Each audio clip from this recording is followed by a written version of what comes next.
في هذا اللقاء الحصري لقناة النادي مع المشجع القضية الذي تعرض للاعتداء مساء البارحة من اللاعب الدولي ناصر الشمراني.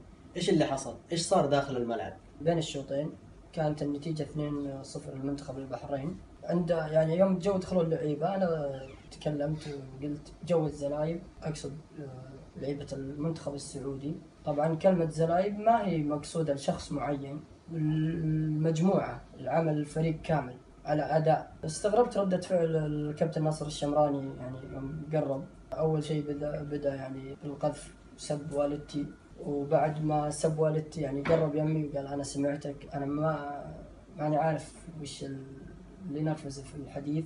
قرب عندي مد يده، صقعني مع جهة عيني، طارت النظارة، طاحت النظارة، تعدى ناصر الشمراني. بديت أنا أرد عليه بنفس القذف اللي أخذته منه. جالس يواصل استفزازه ويمد لسانه ويحاول يستفزني أكثر. بس أنا اللي استغربت من لاعب كبير مثل ناصر الشمراني والحركة ذي، لاعب أفضل لاعب في آسيا، تكون ردة فعلك مع مشجع منتخب بلادك، جاي أزرك في حدث رياضي، المفروض ما يكون كذا.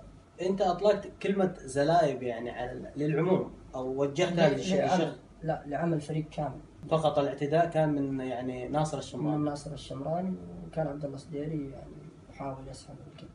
بعد الاعتداء اخوي سعد ايش حصل؟ بعد الاعتداء انا استغربت ردة الفعل وكلمت الاستاذ محمد حميد واداري المنتخب السعودي.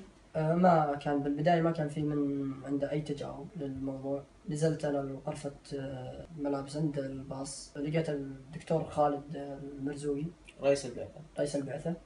ناديت عليه، جاني، شرحت له اللي حصل. ما تكلم بأي كلمة، كان ساكت. قال راح نتواصل مع اللاعب أو راح نتواصل معك، وركب الباص ولا تكلم بأي شيء. الدكتور خالد المرزوقي طلع في أكثر من وسيلة إعلامية قال إن المشجع حضر إلي لتقديم الاعتذار لناصر الشمراني. والله ما أدري، أتوقع أن الدكتور خالد المرزوقي خانته الذاكرة المرة الثانية.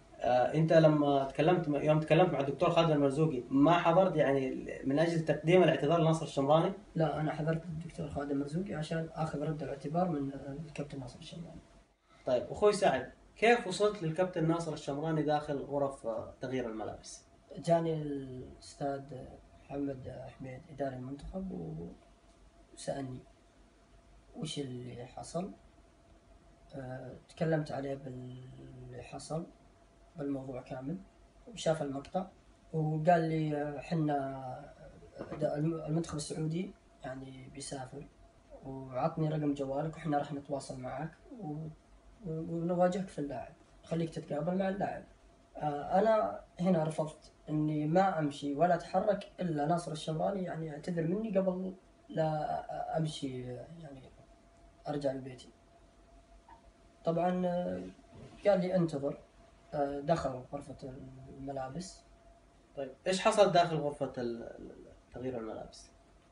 اللي حصل داخل غرفة تغيير الملابس، الإداري نادى على الكابتن ناصر الشمراني، ما كان راضي إنه يجي يعتذر مني. رفض الحضور. رفض في البداية، رفض. اجتمعوا عليه جميع من اجتمع عليه لعيبة المنتخب. جاني الكابتن ناصر الشمراني، سلم علي. طبعا كان سلام حار شوي، رص يدي، بمعنى رص على يدي في قوة. إيش الحوار اللي صار بينك وبين الكابتن ناصر؟ قلت له أنا إذا ترفضت، قلت له أنا بعرف وش السبب اللي خلاك تسب أمي وتهجم علي.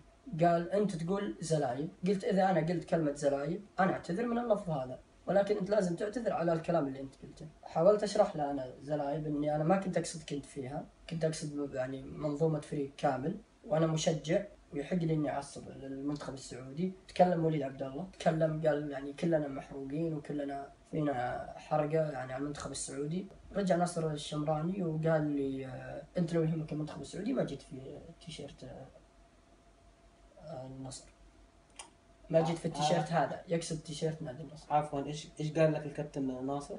قال انت لو يهمك المنتخب السعودي ما جيت في التيشيرت هذا، يقصد تيشيرت النصر. تكلم الاستاذ محمد حميد، قال له لا يا ناصر، ما ارضى الكلام هذا عشان ما يكبر الحوار. طلعت انا من غرفة هذه سحبني أستاذ زكي الصالح، سحبني على جنب وقال لي يعني المفروض أنك أنت بعد ما جيت بالتيشيرت هذا. يعني قلت له أنا ما عندي أي طقم يمثل يعني ما عندي أي طقم يمثل السعودية غير طقم نادي. يعني إذا النصر